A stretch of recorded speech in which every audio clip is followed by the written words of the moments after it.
Bonjour, on va donc corriger ce premier exercice sur l'indépendance de deux événements. Donc cette propriété nous dit que si deux événements A et B sont indépendants, alors il en est de même pour les événements A bar et B. On dit pour l'événement contraire de A et pour l'événement B. On a deux aides pour démontrer cette propriété. La première, c'est la définition de deux événements indépendants. C'est la probabilité que C de C inter D est égal à P de C fois P de D pour des événements indépendants. Et la deuxième, c'est le fait que tout événement B peut se décomposer comme étant la réunion de B inter A et de B inter A bar. Alors je vous montre pourquoi. Ici, si cet ensemble représente l'univers de notre expérience aléatoire, on a un événement A qui est donné comme ça. Ça c'est notre événement A ici, l'ensemble des issues qui réalisent A. Donc A bar se trouve évidemment dans la couronne qui est là. Quand on parle de l'événement B, donc on a ici un événement B ici, ben cet événement B, on peut bien dire que c'est la réunion des issues de l'événement B et de l'intersection de l'événement A, ce qui revient à dire c'est la réunion de cet ensemble-là, cet ensemble d'issues-là, et de l'ensemble des issues qui réalisent B et qui réalisent A bar, autrement dit de l'ensemble de ces issues-là, c'est l'intersection.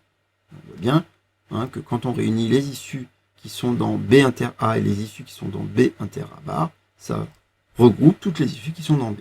Donc on a cette réunion. Bien. Alors on va donc calculer. Alors oui, il ne faut pas oublier qu'on cherche à démontrer que A bar et B sont indépendants. Et donc il faut déjà savoir où on va.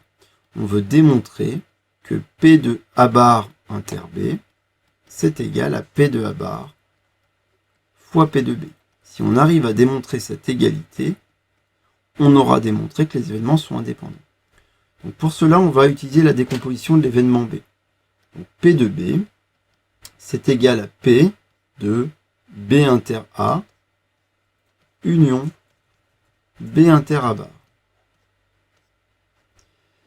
Mais ces événements B inter A et B inter A bar, on les voit ici là, ils sont incompatibles. Ils n'ont pas d'issue en commun. Et le fait qu'ils soient incompatibles fait que la probabilité de la réunion, c'est la somme des probabilités des deux événements.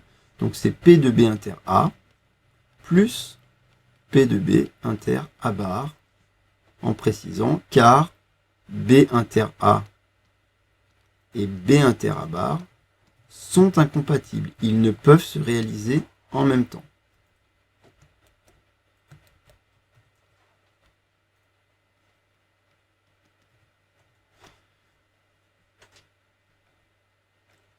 Mais donc ensuite, on peut soustraire donc dans cette égalité, on peut soustraire de chaque côté par P de B inter A. Donc ça fait P de B moins P de B inter A, qui est égal à P de B inter A bar.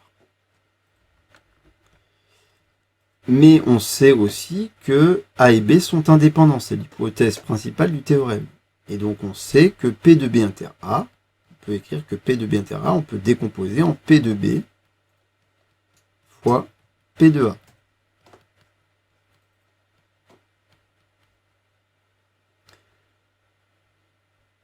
Dans le membre de gauche, ici, on voit qu'on peut factoriser par P de B. C'est P de B, facteur de quoi? Ici, P de B, c'est comme s'il était multiplié par 1. Et ici, il est multiplié par P de A. Donc, c'est facteur de 1 moins P de A. Donc, P de B inter A. Et on reconnaît 1 moins P de A. Mais ça, 1 moins P de A, on sait que c'est égal à la probabilité de l'événement contraire de A. C'est une des formules de l'événement contraire. Pour tout événement contraire, la probabilité de A bar, c'est toujours 1 moins P de A, formule de seconde qu'on a déjà vue. Et donc on obtient que P de B fois P de A bar, c'est bien P de B inter A bar. Ce qui prouve que B et A bar sont bien indépendants.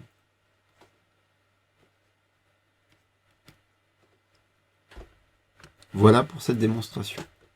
Au revoir.